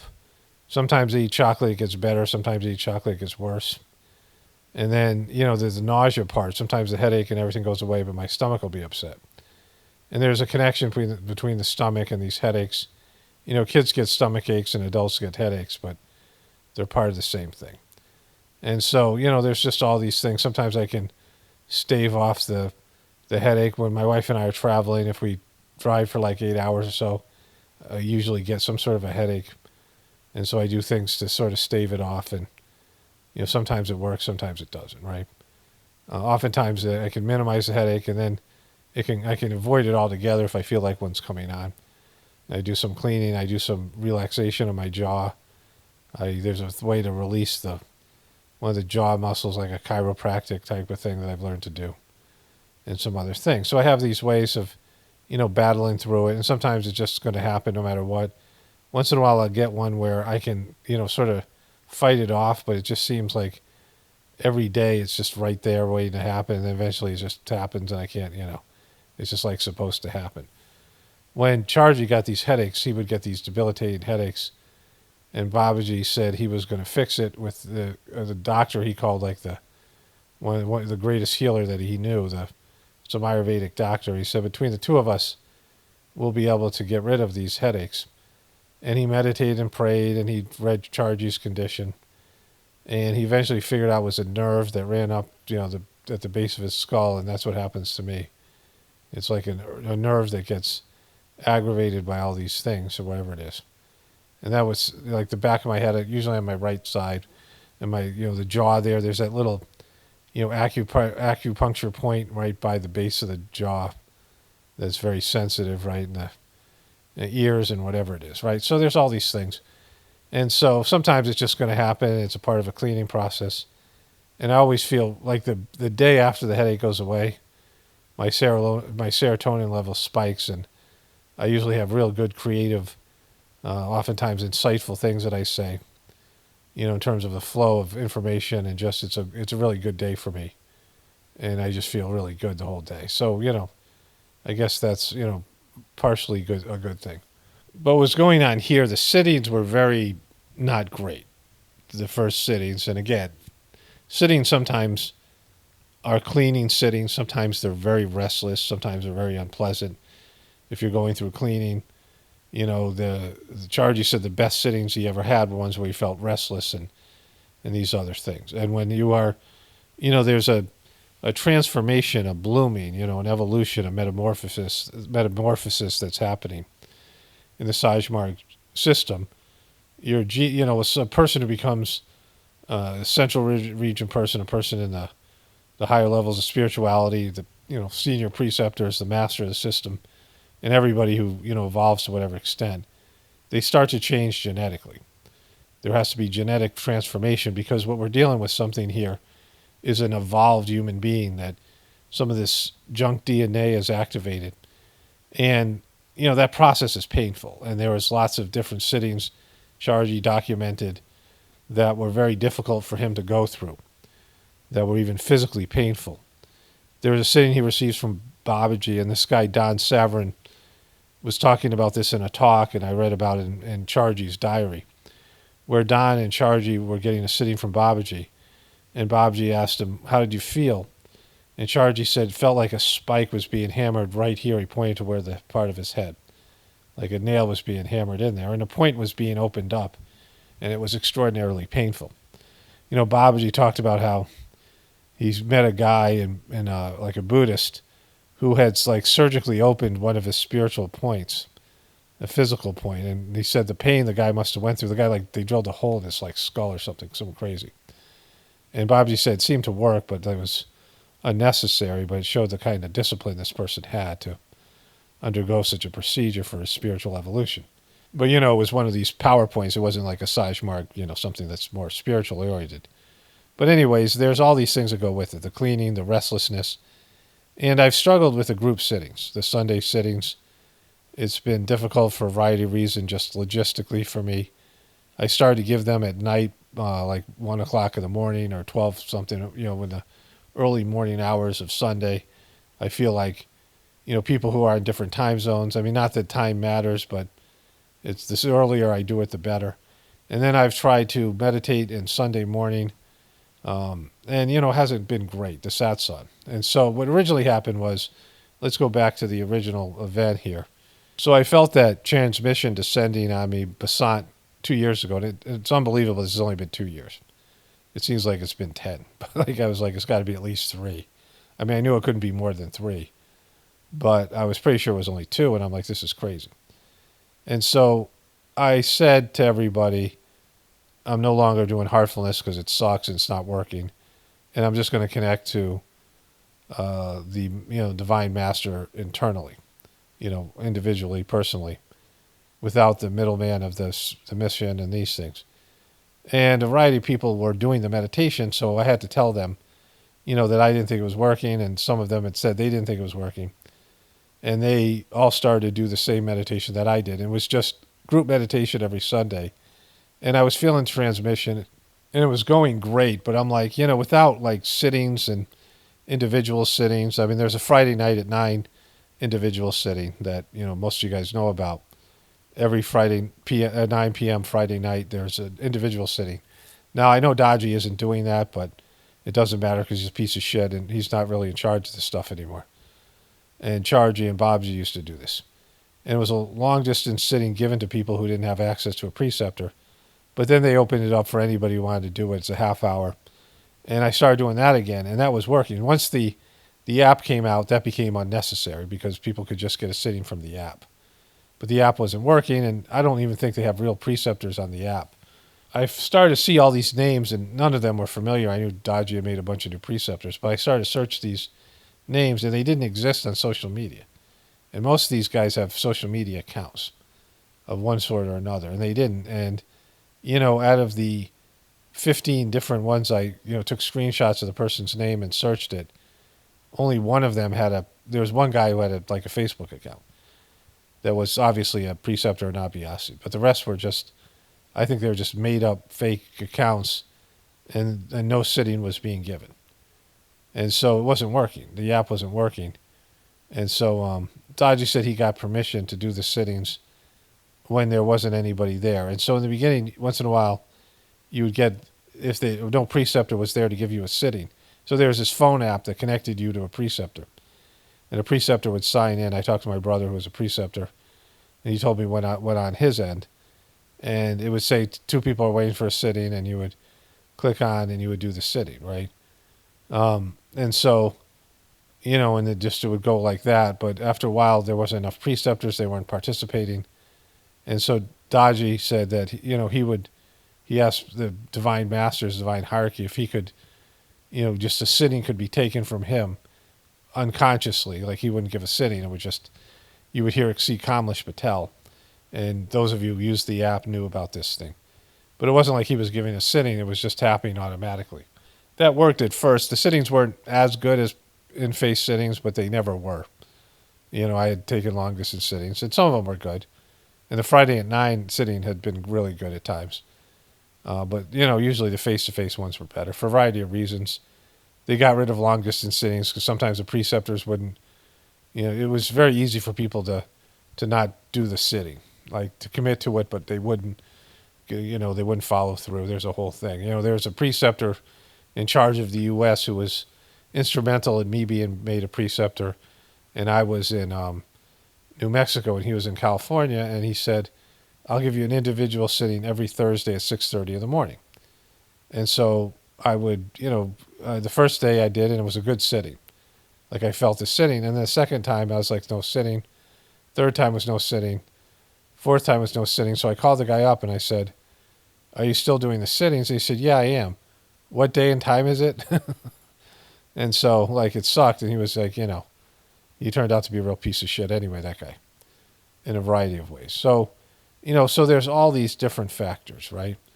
And so we started doing the group meditations together, and I started the Gratefullness meditation channel without any preceptor stuff.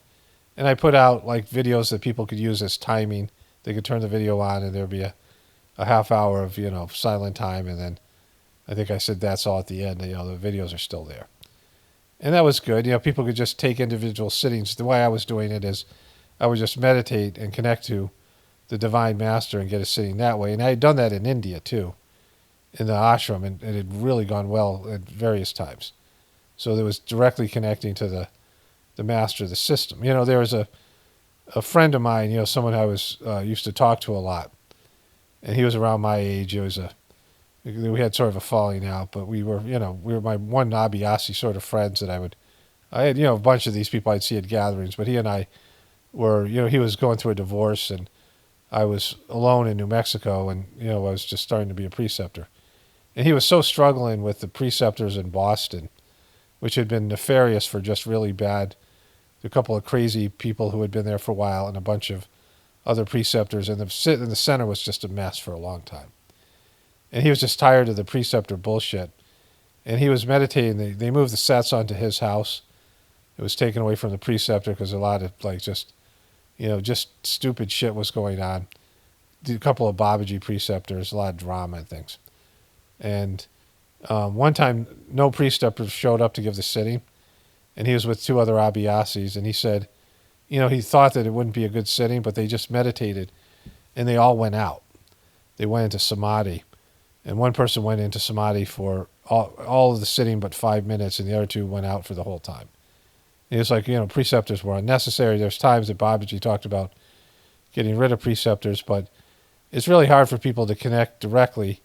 And then there's an information void.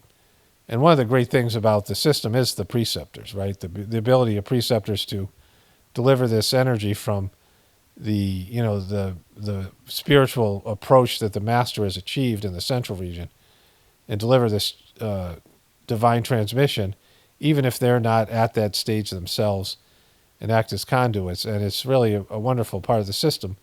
But of course, the preceptors have personalities, just like you have with any clergy class. They have egos. They get big heads. They get bummed out by the people or whatever. There's just all these things that go on, and so a lot of drama and things like this. So, anything with people in it has a chance to be corrupted and go south. And then of June of that year, that's when I have the video I put out at that time. I don't know what date it is, sometime around June. I had a dream in which Charji made me a preceptor. Charji was going to make me a preceptor, and then he told me he was making me a preceptor again. I'd been a preceptor for a while, and then I was put on probation, and I never got mailed in my preceptor certificate. That had something to do with my ex, too, and that was a whole nightmare situation. I never got my preceptor certificate back. So I wasn't a preceptor. I offered my services to Daji, who ignored me in 2016, and I was mostly relieved by that. There's a bunch of people that were ready to be, there's already an existing center in Vegas, and I thought I could slide in there and do the preceptor work, but I'm glad that didn't work out because of course I ended up moving a couple of times. And I couldn't in good faith continue, to do the work, right? It feels like my headache's really gone now. I feel kind of better. My energy level's picking up. I'll go for a walk with my dogs and take my cold bath, and I think that'll hopefully be it for it. I meditated. I went out. I went into samadhi for a good portion of the time. And so that was, kind of a good thing. It was like this, whatever it was. And so, I started working as a preceptor, and as you guys, know the story kind of, and started doing the sittings. And then I started to take the sittings that were coming through me, and I really felt the sittings were great. They worked really well, the individual sittings. But the group meditations weren't as good. And that's been a concern of mine for a while, because we're not all meditating together, and I'm not making a video, and it's just sometimes the sittings don't feel as good. Sometimes they're subtle. Sometimes there's cleaning and restlessness. Sometimes your condition is whatever it is. And so you really can't judge the sitting by, what happens in the sitting. It's what the after effects. But I haven't been really psyched about the group meditation. I don't know how many people are continuing to do it, at their own Sunday mornings. And, then I got the preceptor books, which was, sort of a validating point for me. And I started doing the work and realizing some of these other things, things that I kind of knew about but wasn't sure of, because I'd listened to the tapes and read the books so much, but it'd been years. And that's been a real benefit to me. And then my wife started to take individual sittings a month or two ago. And those sittings have been incredible, the individual ones. And I've really felt great about those sittings. And I really started using the sittings more and more that are on the app and on the YouTube channel. It's been really helpful. And so, like, that's been great, but I've been concerned about the group meditations also at gatherings. Like, I don't feel them as much when they're coming through. And then maybe I don't get the time to meditate myself. And so, like, I've really been wondering what to do. And these sittings have not been very good, at least in terms of, how I feel them passing through me. And then, of course, I'm going through this cleaning. Something, I've received information that's just a fucking knockout blow, like just a real bummer. The two problems, the two things that were just great for my spiritual evolution because of, the cleaning aspect, but my divorce and Dodgy turning into a piece of shit and turning on Chargy and destroying Sajmark organization have been two things that were unthinkable. And then the stuff that happened with my divorce, some of it was just shocking. And the implosion of my family, my daughter's ultimate suicide. Like, when I grew up, when my kids grew up, I always thought that they would be better than me. They were going to be spiritual giants. They were going to be, better. They would grow up in an Abiyasi family. They had all the advantages of having, the spiritual connection that they were getting by going to these gatherings. And I just thought they would take off, and the opposites happened. And the family is a fucking complete disaster. And it just keeps on getting worse. It's like, just the relationships of all the things have sort of imploded. Any kind of future relationships with my kids, and I'm like, I'm not going to have grandkids, or I'm not going to have any contact with the kids, grandkids. I mean, whatever it is. And then I got such bombshell news about a month ago that luckily for me, there's my relationship with my wife and the stuff that's going on here, the YouTube channel and Gratefulness Meditation. And so, but it was unthinkable stuff, and it's, just a nightmare. I can't even explain it, anything. It's just so bad. And then on top of that, the stuff with Dodgy and what he's done is unthinkable. Like, it's something that no one would ever have saw coming.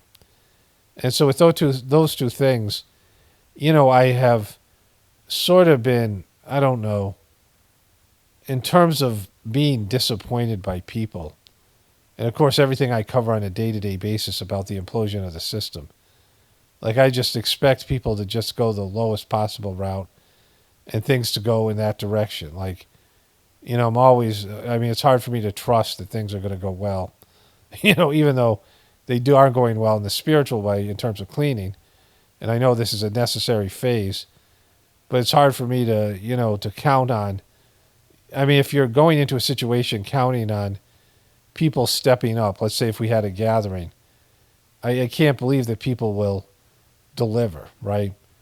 Because it's just not, I feel I'm pretty accustomed now to the worst possible situation, nightmarish scenarios that I couldn't even have imagined unfolding. Not just for me personally, but everybody. The Dodgy thing is so bad. Like, it's much worse than I ever thought it could be. It's not just what he did, but how stupid and incompetent and fumbling he is, what an idiot he is on top of the corruption, and it's just so lowbrow, and so it's just really bad. The R word would be used in both connotations, both of the R words, in terms of what he's done to the system and how he's executed it. The two different R words could be used. And so, I just, it's hard for me to emotionally have, like, irrational hope. I would rather be, like, this point, pleasantly surprised. But it's hard for me to go into any endeavor with the idea, my whole life I always had this confidence that things would work out. And they have, but not like, without, this stuff took a toll on my life force, my family, the stuff with the Sajmark system, the heartfulness debacle. It's taken a toll on me. It's, it's been good and it's helped me evolve, but it's zapped my life force and, my enthusiasm and things. And so, it's just, it's not, this stuff isn't necessarily cleaning, just, how I look at things now. And so I just assume that it's going to be the worst possible scenario. And so I don't take things on if I can't see myself being able to, see it through, right? And I just can't see these things to do with gratefulness meditation, which is problematic, but with my inability to count on other people and there being no other people. I mean, all these Abiasis who are so great and preceptors are so great, they're all frozen. I mean, I know a lot of them are realizing that Dodgy's a piece of shit, but they don't know what to do. They don't know how to act. I mean, again, I'm not in contact with them, but, these were great, saintly people. Some of them, many of them more evolved than I was, better Abiasis, and they've just failed so epically. So getting back to this thing, with the Satson, I wondered if I should just do the sitting as an Abhyasi and connect directly and just have the sitting come from the Divine Master or act as a preceptor. And neither one has been great. I've tried both things. I've prayed about it. Like, there's no blueprint. I don't, Okay, so I went out and I took a walk with my dogs. One of my dogs, Tulsi, who's always the one that's running up ahead. Buddy follows like a good Papillon. They just naturally heel. Where Tulsi definitely isn't 100% Papillon. She really charges ahead. She's very burly. She's 13 pounds, Buddy's 7 pounds. Tulsi, Farley was only about 4 pounds, so you can get the difference. But she usually charges out. But I went with the walk, and only Buddy was behind me. Sometimes they stop on the way, but I try to get them to keep with me because, I scan the horizon for coyotes and things, but still, just in case, I like to keep them close. And I come back, she's sitting on the front porch anyway. But I go out into the pasture, and there is a woodpecker, maybe one of those pileated, but it seemed like it was a little smaller than that. And it wasn't, we see woodpeckers, but we have these dead trees. We see them quite a bit there, but it was just on a branch pretty close to me. Usually I don't get to see them that close. And then there was a hawk that was screeching. We had a hawk last year that was, when it wasn't the summer, even the summer it was screeching a lot. And it would just, make its call and fly around our pasture. And it's back now, but I haven't seen it all winter. During the summer, the red-winged blackbirds chase them around. But this hawk would just be, we started calling him some kind of nickname because he was annoying. It got to be annoying. But I hadn't seen it over a year now, and so I came out, and it flew right over our heads and screeched. And then me and Buddy walked around the pasture, and I was coming back in. I was facing the sun, and its shadow passed right over me, and it screeched at the same time. So, going with the owl thing and the other two birds, the sparrow and which got away, the sparrow, I went back out, and it recovered and flew away unless something ate it. But we didn't have any predators. So we have some neighbors' cats that come in our yard, but I haven't seen them in like 6 months to, they're not here during the winter. So anyways, all those things happen. And, I went and took my cold bath. My energy level was so low. That's why I had to go get my blood going. I walk around the pasture. I carry little, barbells, dumbbells, and I walk with those. And usually I can go up to 6 pounds. I have some 7-pound ones out there, but usually I do the 5s. But today I did the 4s. Because I'm just so low energy. And I came in and I do this deep knee bend exercise I've been doing for a while. I did it 3 times today. I usually do it twice a day. And, that helped with the headache too. Get my blood moving. And I got this little stepper thing I use for about 10 minutes now. 5-10 minutes. And I, get going and get my heart rate up. And I took the cold bath and I feel like my energy level is starting back up a little bit. I felt like it's just, part of the gathering is sometimes you just don't feel like doing anything, right? But getting back to what I was saying. So there has been a system in place at a master to train you. And I got some training from the master. I read the books, the trainings, and I had some experience being a preceptor. But it wasn't like with the other, with the masters of the system guide and lots of the other senior preceptors and people. And so the other way was Babaji intercommune with Lalaji. And he was a great medium, probably the greatest medium of all time. And he would have conversations, and they would just tell him what to do, like just flat out tell him. And he was completely receptive. He didn't have, authority figure issues like I have and trust issues. He was just, they would tell him what to do. Sometimes he would argue, like he got into it with Swami Vivekananda and saying, the guy's always trying to take work from me, these things. There's always these things, egos and whatever. But he was, as obedient a spiritual person as you could be. And he just was a really good medium, and I'm not like that. They can't, I don't hear conversations or words. what happens with me is either things are downloaded into my system and I just know them. And I'm like, oh, this wasn't here before.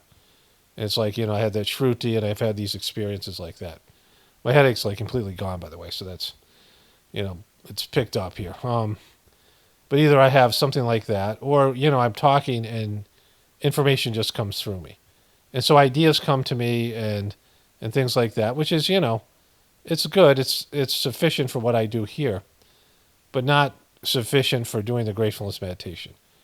So with my attitude being, and I can't shake my attitude of, like I said, in my early years, I just always assumed things were going to work out, and they kind of did for the most part. And they have worked out, but not without a fucking price, right? And as I've gotten older, that's reversed. Like I'm not as risky. I can't just count on my strength and my faith and my good luck and just whatever that everything's going to work out because I've paid a price for all the spiritual evolution that I've gotten, and I just can't go out there with full knowledge that if things go south, I just don't have enough energy to deal with it, right? And so there's this element. Things have to either move forward or they die. This is kind of a movement with the gratefulness meditation. Just with my YouTube channel, I'm a little bit strung, a little bit stuck with it. And I'd like to build a community at the same point. I know that people suck and, I know that I'll have to overcompensate for everybody. And, I mean, if we went and did gatherings, people would want me to, have interactions and, just they'd be expecting more than I'm willing to give. And they think better of me than I actually am, like these things, right? And so, there's just all of this stuff that, when I was younger, like I would be like, let's just go for it. But now after so many years of just getting beat down and cleaning and things, I have my faith is strengthened in the system. I know things will work out on a spiritual level, but it takes like I said, it exacts a price that I can't pay. And so, that stuff's all been up for me. My energy level's of course down from like I said, the cleaning. So that's part of it. I'm not to say depressed, but a lot of bad news right before this gathering. A lot of stuff. My wife is dealing with a death of a parent. This kind of thing. And so, or the dying process of a parent. So, we just have a lot of things going on, and it's entering the sort of the dreary season here where it's gray and wet and sloppy outside, where it's sometimes really cold, and other days everything's melting, and dogs come in, they're all wet and got stuff on their, it's not great here. It's just gray every day and kind of cold and, just a little bit depressing. We're getting a little bit more sunlight and things, but it's where the winter becomes shitty. It's like, I like the winter up until about January, and then it gets really cold, and then it just starts to wear on you. There's a lot of factors, and I know I'll feel better when the gathering's over. There'll be a boost because of the whole thing. Like I'm in the middle part of the gathering, but I thought I'd express all these things. Just this will be also part of the journey series. But I'm aware of this thing with the with the satsang sittings. I don't know how other people experience them. They were working when all of us were just connecting directly, and I wasn't acting as a preceptor. The preceptor stuff has been confirmed. Having the book and, doing the things with my wife and just taking the sittings that are there, and I want to redo all of it. That's just a whole nother thing. Getting the time to do that. I want to redo all this playlist and, redo the sittings because I feel like there's been some advancement in my ability to do the preceptor stuff. But the satsang stuff has become an enigma. And also that there's different sittings that you give when you have a large gathering. And there's different techniques. And, I never did these techniques before. And I'm sure they would work. But, like I don't have, like I said, a blueprint. I don't have permission. I don't have anything. I have just the dream I had with Chargy and the fact that it's working. And, there's people doing it. There's you guys who are all doing the meditation. It's maybe around 100 people. So there's all that. That's great. And, there's, the whole thing. But, I mean, it's, again, it's just like, it's missing stuff, right? There needs to be more than there is. And, I can't make other preceptors. I mean, it's not something you just say, oh, someone's a preceptor. You can't just call someone a preceptor. There has to be spiritual work that's done, deep cleaning, charging of the points. I mean, only Chargy was able to make preceptors for Babaji. And then he trained Kamlesh, and then, of course, Kamlesh is a piece of shit, so the preceptors that he's making, I know aren't, I mean, I wouldn't trust any of those, especially now that I don't trust the whole system. And I don't even know what the preceptors there, and I don't know what their sittings are like. Like, I don't know. Like, I don't know. I'm not experiencing these things. I know that this one guy said he was talking to the senior preceptor. He said everyone, a lot of people he knew were just meditating on Chargy's form. And so they were still being a part of the system, but they had lost all faith in Daji, and they were just trying to connect directly to Chargy, which is kind of great, but it's kind of weaselly too, and and I don't know how they're all experiencing the meditations and the lack. There's just a lack of transmission. The satsangs are short, and so that's they're all having to deal with that, and that's not my problem. But this thing that happened, nobody anticipated, and there's not any clear-cut solution. I'm glad that the gratefulness meditation exists, and it's helped me profoundly. It's helped me. I've enjoyed giving the sittings or having the sittings come through me. I've enjoyed taking the sittings and using the services myself. I know other people have benefited from it. And I have good knowledge of the system, and I can explain things. In terms of the preceptor work and being able to explain things. That's part of the preceptor's job, and to help Abhyasis understand what their responsibilities are. And I've done that, but I don't think everybody listens to all the talks. And I know people are saying, "Oh, I'm meditating now for the first time," which is great. But have you taken the three introductory sittings? There's a whole process here, and without face-to-face contact, without it's just relying on people to comb through the channel, and people have limited amount of time, and they don't understand the whole system, even though I've explained it over and over again in the introductions. And then sometimes in the Journey series, like, people don't hear things. So I put out so much content. And maybe they hear it and they don't hear it because it's, there's so much, there's a lot of information coming at them. And so, there's that. So I guess I'm feeling a little bit overwhelmed with all that. And, I have a hope that there'll be something good that comes out of it and, that goes to another level. I hope there'll be gatherings someday and some of these things, but I'm not, I don't have hopium. It's not, I believe anything can happen in the spiritual realm, but right now materiality is really, it's dark times and the system's collapsing around us. It's supposed to be these big events coming, and I'm trying to get our farm ready and get ready for, transferring over to living more and more off the farm, maybe entirely growing all of our own food, getting into retirement zone, and we'll see what happens with the YouTube channel for me, but at some point we'll be farmers. My wife and I will be growing a lot of food and selling food, and or trading it or bartering it, whatever system, and we hope to have some kind of community around us. And yet, I don't know how to build something like that, and it's not in my nature to do so. All right, so I guess I want to comment more on this. I think I'll be feeling a little bit better tomorrow.